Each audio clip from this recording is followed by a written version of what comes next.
मैंने 2024 में लोकसभा चुनाव के परिणाम के दिन हम लोग देखे थे कि तैयारी थी, या कब भी मेरा लंबा अनुभव हो गया उसी तरीके की है। और बीजेपी के जो प्रवक्ता और नेता पार्टी ऑफिस में पहुंचे हुए हैं, तो उन लोगों के उत्साह में भी फिलहाल कमी दिखाई नहीं दे रही है। हालांकि ये लोग बड़े सधे हुए होते हैं कि अंदर कुछ होता है, लेकिन चेहरे से और अपनी बात से वो जाहिर नहीं होने देते हैं। और बीजेपी के नेताओं से भी थोड़ी देर पहले मेरी बात हुई, तो उन लोगों का कहना है कि देखिए सीट चाहे जितनी भी आए, लेकिन 30 से 35% वोट शेयर उनका होगा। और ऐसा नहीं है कि बिल्कुल कांग्रेस क्लीन स्वीप कर जाएगी हरियाणा में और हम बिल्कुल नीचे गिराएंगे। और उन्होंने 2014 का आंकड़ा बताया कि 10 साल के शासनकाल के बाद जब भूपेंद्र सिंह हुड्डा हटे तो उनका वोट परसेंटेज महज 20% ही रह गया था और 15 सीटों पर आकर वो सिमट गए थे। लेकिन बीजेपी की ऐसी स्थिति होने नहीं जा रही है। लेकिन हाँ, इन बातों से साफ होता है कि वो लोग ये स्वीकार कर रहे हैं कि बीजेपी हरियाणा में जीतने नहीं जा रही है, सरकार बनाने नहीं जा रही है।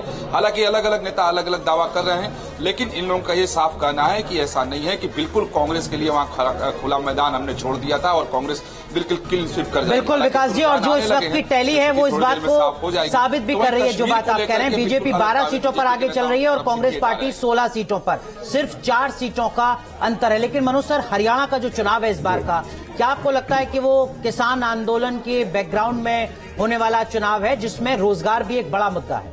हाँ, देखिए आपने ये बिल्कुल ठीक बात कही है। रोजगार मेरे को लगता है कि सबसे बड़ा इशू है। आप देखिएगा कि अगर हम अग्निवीर की बात करें, किसान की बात करें, जवान की बात करें, तो रोजगार ही इसके जो पीछे सबसे बड़ा इशू है। अभी जो सरकारी आंकड़े हैं जो कि थोड़े दिन पहले ही आए हैं, वो आंकड़े बताते हैं, जो कि लेबर सर्वे रिपोर्ट जो है, वो आंकड़े बताते हैं कि बेरोजगारी की जो दर है, वहां पे रेट है, वो बेरोजगारी वहां 9% है हरियाणा में, जबकि पूरे देश में 4.1% है। अगर हम CMIE के डेटा देखें तो हरियाणा में बेरोजगारी 37% है। तो आप ये देखिएगा कि ये जो बेरोजगारी ही इन सब के मूल में है। और मेरे ख्याल से तो बीजेपी के लिए ये एक बहुत चिंता की बात होनी चाहिए। हरियाणा जो कि एक अमीर स्टेट है कंपैरेटिवली, अगर हम बाकी स्टेट से कंपेयर करें, तो वहां अगर बेरोजगारी इतना बड़ा मुद्दा है, आप देखिए ना कि अगर आप यहाँ से हाईवे में जाएं तो दोनों तरफ आपको बोर्ड दिखाई देंगे। जो बोर्ड बेसिकली उन एजेंट्स के हैं जो कि वहाँ के जो युवक हैं, उनके वहाँ के युवक कैसे कनाडा जाएं, ऑस्ट्रेलिया जाएं, उसमें वो लोग हेल्प करते हैं। और आपने देखा होगा कि राहुल गांधी ने भी जो डंकी रूट के थ्रू जो वहाँ के लोग जो पलायन कर रहे हैं, उसको भी एक उन्होंने मुद्दा बनाया। और ये सारे के सारे मुद्दे पहली बार वहाँ बने हैं। और ये आप ये देखेगा कि वहाँ के लोगों को ये बातें सारी की सारी समझ आई हैं। मेरे ख्याल से तो बीजेपी के सामने ये एक बहुत बड़ा अलार्म है कि आप जिस डेवलपमेंट की बात करते हैं, कहीं ऐसा तो नहीं कि वो डेवलपमेंट जो एक आम आदमी है उस तक नहीं पहुंचा, और वो जो डेवलपमेंट है वो सिर्फ जो टॉप के कुछ परसेंटेज ऑफ लोग हैं, हमारे जो बड़े जो इंडस्ट्रियल हाउसेस और जो अपर मिडिल क्लास है, कहीं ऐसा तो नहीं कि वो जो डेवलपमेंट है उसका फायदा सिर्फ एक जो पर्टिकुलर क्लास है वहीं तक वो है। तो मेरे ख्याल से बेरोजगारी ही सबसे बड़ा मुद्दा है। और किसान का मुद्दा तो वहाँ हमेशा से था ही।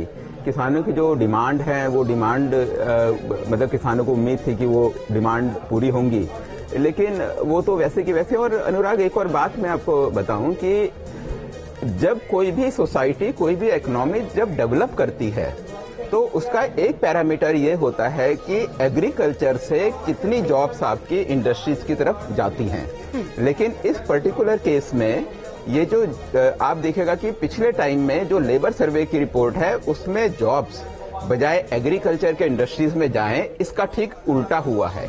मतलब कि जो इंडस्ट्रीज की जो जॉब थी वो एग्रीकल्चर में आई हैं। तो इसका मतलब ये है कि कहीं ना कहीं कुछ वो नहीं है, ठीक नहीं है। और शायद यही कारण है कि ये राइटिंग ऑन द वॉल पहले से क्लियर थी।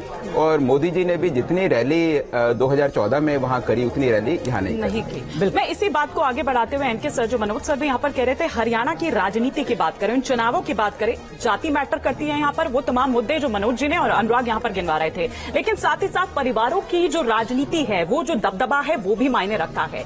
क्या कुछ भ्रम टूटने वाले हैं इस बार के चुनाव पर हम देखें? क्योंकि जिस तरह के अभी तक के एग्जिट पोल के नतीजे बता रहे हैं, अगर यही एग्जैक्ट में तब्दील होते हैं, तो क्या हरियाणा की राजनीति एक नए सिरे से हम यहाँ पर देखेंगे? देखिए, एक बात तो है कि कलेक्टिव कॉन्शियसनेस, जो सामूहिक चेतना होती है, वो बदलती है।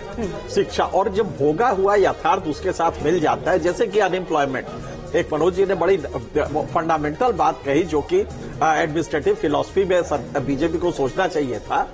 ये रिवर्स माइग्रेशन जो हुआ, उसके बाद आप सोचिए कि इंडस्ट्री में लोगों को जाना चाहिए था।